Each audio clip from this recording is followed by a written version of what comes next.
ตัวลูกนะครับเบนเทนถอยไปแล้วโอ้เสียงด้วยที่เข้ามากำลังเป็นพี่หนึ่งกับพี่ต้นเลิศไม่สาวน้อยคุณหนึ่งก็ต่อหางพลาดคุณหนุ่มต่อหางพลาด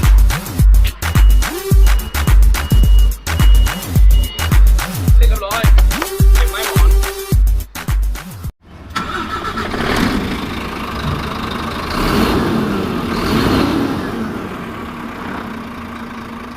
ตอนนี้ผมใช้ความเร็วตามรถคันหน้าเขาบรรทุกทรายมาเต็มคันเขาเปิดไฟถอยใส่ผมด้วยผมไม่ได้ผมก็ออกขวาแล้วผมกำลังจะแซงเขาตอนนี้แต่แซงไม่ได้เพราะรถเขาแรงมากแต่เขาก็ขับปาดไปปาดมาเขามีเรื่องกับผมเขาสายไปสายมาจนผมโอ้ยายไหนยายน่ะอันเนี้ยพัฒนาดีเนี่ยคุณหนุ่มซ้ายหรือขวาดีเนี่ยมันไปมาได้เลยผมว่าเขาลดความเร็วโอ้คุณหนุ่มขึ้นขวาออกทางขวาสิโอเคดีมากเจ้าโอ้ขวาเบรกนี่มากแฮะดิเบ้ยโอ้ฟักเอวีเดนขึ้นมาขมีขึ้นมาเลยคุณหนุ่มขึ้นมาเลยผมเล่นรถแล้วเสียงมันโกรธเลยใจคอ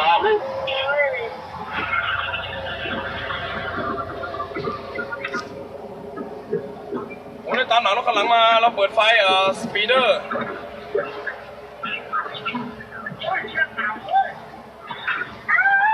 มองได้เลย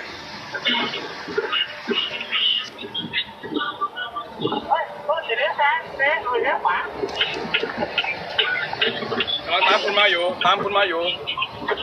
นั่นคือลุงมนตรีของเรานั่นเองเหรอโอ้พระเจ้าคุณจะเบรกทำแป้อะไรพระเจ้าผมไว้เนี่ยไปนะมิสเตอร์พอตเตอร์พี่สาวไม่รู้พี่สาวเจออะไรนะครับรถขวางสองเลยนะครับคุณเองไม่รู้มันจะไปไหนครับผมโอ้พระเจ้าพี่ฟ้าต้องเบรกแล้วพี่ควรจะเบรกไม่รู้ว่าเป็นเพราะอะไรครับผมไม่ต้องเข้ามาเลยพี่ไปเข้ามาแล้วแต่พอมันไปตรงมันไปเนี่ยมันก็เล่าเดี่ยงเนี่ยมันเปิดที่เราไปฟังด้วย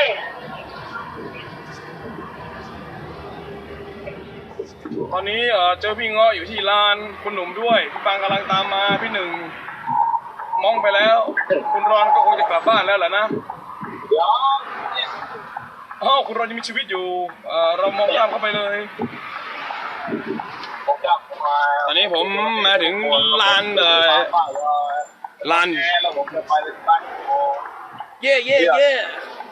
yeah baby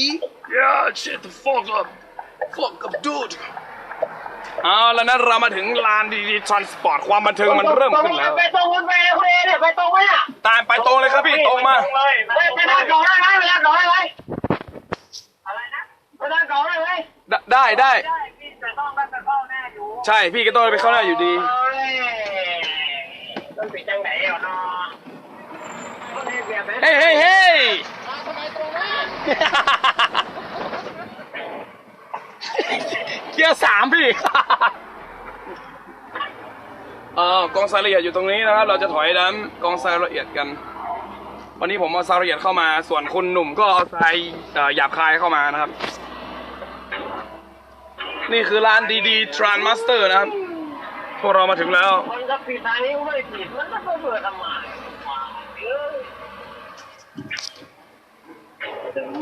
เฮ้ยสต็อป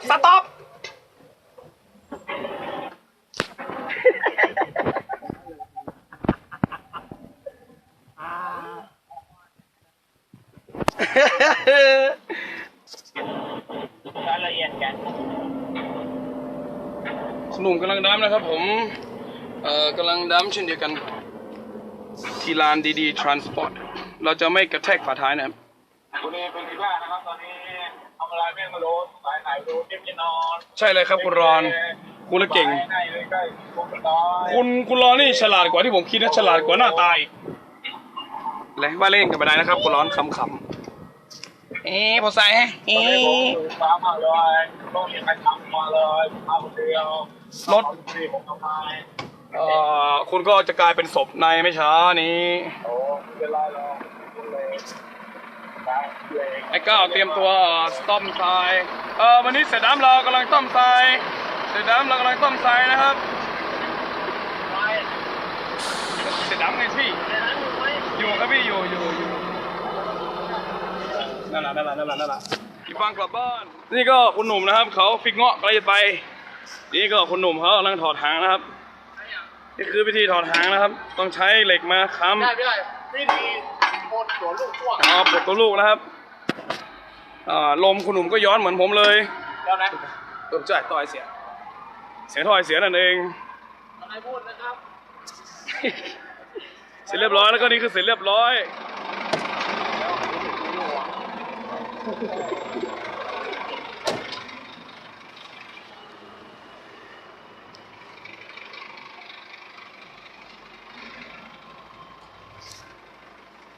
เราจะปลดสลักตัวนี้ออก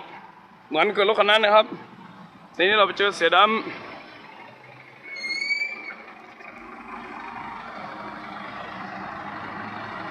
เบนเชนคุณเบนเทนกำลังถอยมา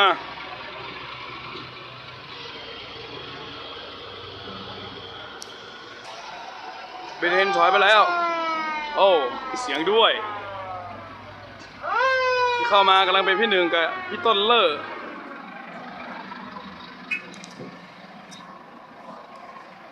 หนุ่มคนหนึ่งเขาทำอะไรไปดูกันนะครับตอนนี้ทำอะไรครับคุณหนุ่มครับอ๋อผ่านได้จะค้ำใช่ไหมครับต้องเกี่ยวทรายด้วยไหมครับเพื่อความเรียบร้อย ไม่เกี่ยวครับเดี๋ยวก็ซ่อมแซมอะไรเองครับ เสร็จแล้วครับนั่นใครครับเสือดำเปล่าโอ้เสือดำเรานั่นเองนะครับก็มีพี่หนึ่งนะครับเราจะไปคุยกับพี่หนึ่งกันนะครับตอนนี้ครับซึ่งเขาหน้าตาเหมือนหมีภูมากรู้สึกว่าหน้าตาเขาคงจะเหมือนหมีภูอะไรมาครับพี่หนึ่งครับตอนนี้ครับ มีแม่สาวน้อย ไม่สาวน้อยเหรอ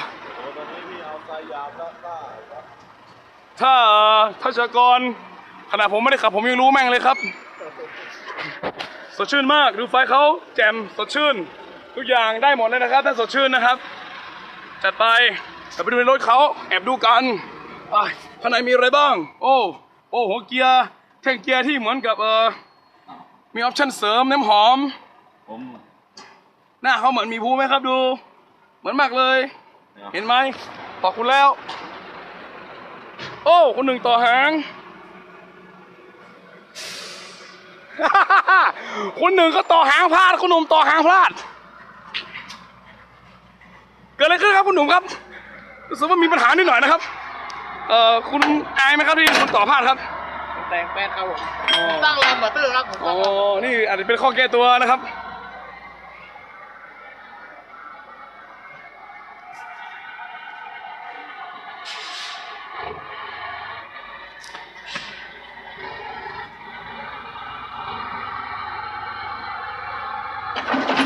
โอ้กับพี่รถเรากันเรายังไม่ได้ดำตัวแม่เลยนะครับ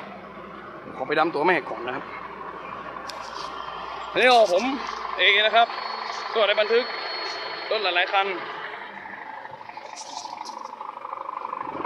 ทำการต่อหางนะครับ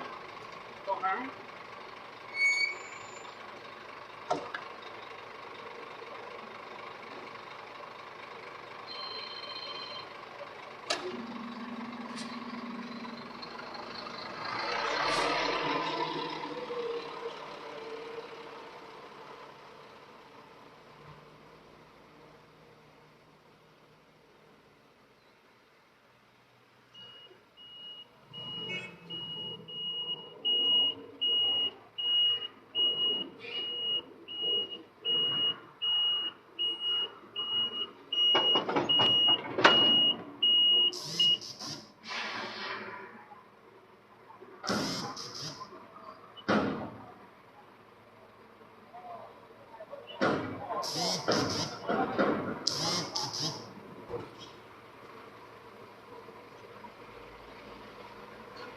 แล้วก็สิ้นสุด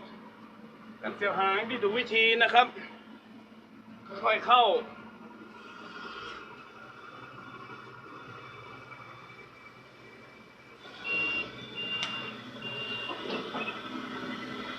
เสียบสายให้ครบตรวจสอบอย่างมั่นใจระบบลมระบบไฟแล้วก็ตามด้วยระบบไฮดรอลิก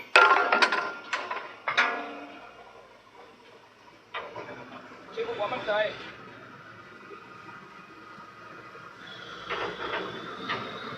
เสร็จเรียบร้อยเก็บไม้หมอน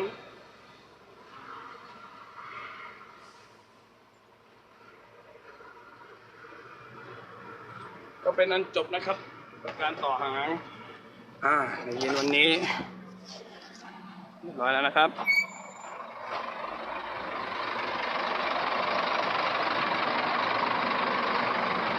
รถคุณหนุ่มคนหนึ่งนะครับ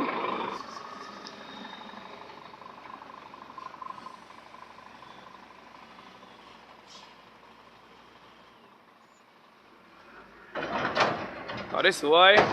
เฉียบขาดนี่คือการต่อหางที่ถูกวิธีนะครับ